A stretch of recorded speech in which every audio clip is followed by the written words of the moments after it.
Assalamualaikum warahmatullahi wabarakatuh.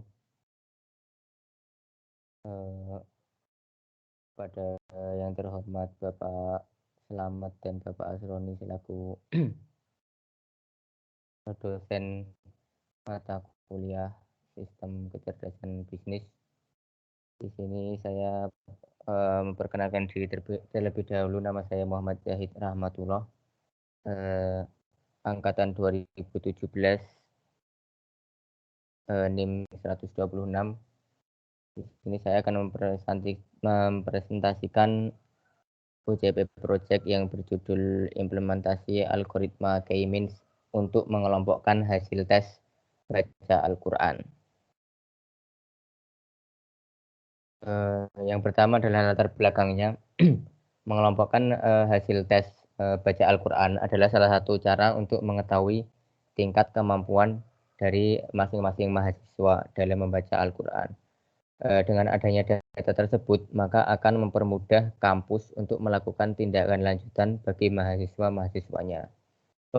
Pengelompokan mahasiswa ke dalam kategori yang berbeda sesuai dengan kemampuan bacaan merupakan hal yang rumit dan juga memakan waktu lama jika menggunakan perhitungan manual atau menghitung manual. Oleh karena itu, di sini digunakan data mining dengan algoritma K-means clustering. Dengan adanya itu diharapkan akan perhitungannya akan lebih cepat dan juga lebih akurat.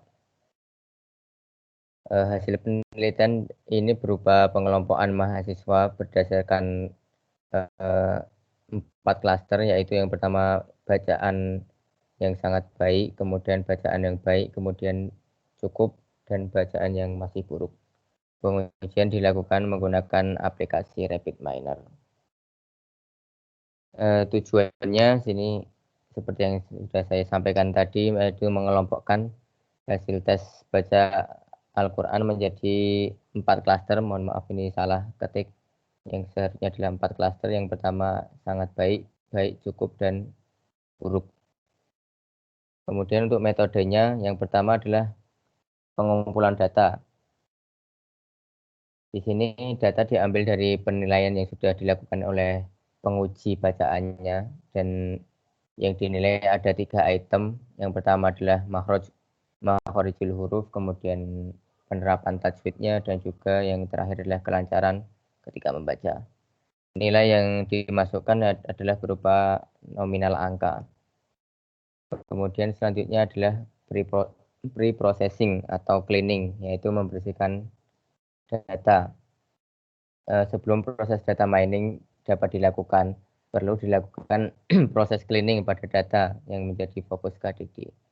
Proses cleaning mencakup antara lain yaitu membuang duplikasi atau data yang sama, kemudian memeriksa data yang tidak konsisten, kemudian memperbaiki kesalahan pada data seperti kesalahan cetak dan lain-lain. Selanjutnya data mining. Untuk data mining sendiri adalah proses mencari pola atau informasi yang unik atau menarik dalam data yang sudah dipilih dengan menggunakan teknik atau metode tertentu. Nah, di sini saya menggunakan metode K-means clustering. Untuk K-means clustering itu adalah sebuah algoritma yang memiliki beberapa tahapan. Yang pertama adalah memilih jumlah klaster yang tadi saya pilih jadi 4 klaster. Kemudian step selanjutnya adalah memilih titik dari sentroidnya. Pemilihan ini dilakukan dengan acak. Jadi untuk titiknya bisa bebas secara random dipilih.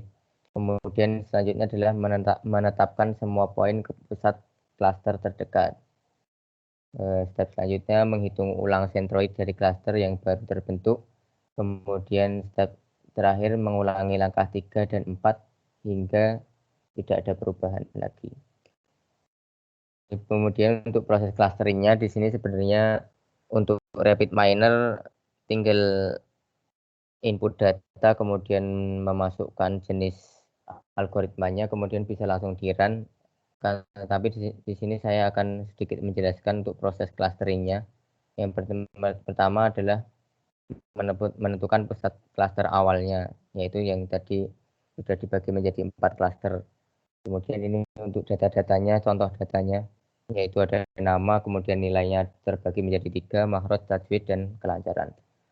Untuk selanjutnya menentukan titik klasternya tadi yang diambil secara random. Di sini saya ini untuk klasternya ada 4, kemudian titik-titiknya saya ambil secara random, yaitu 80, 95, 80, dan lain-lain yang diambil dari data yang ada di tabel ini.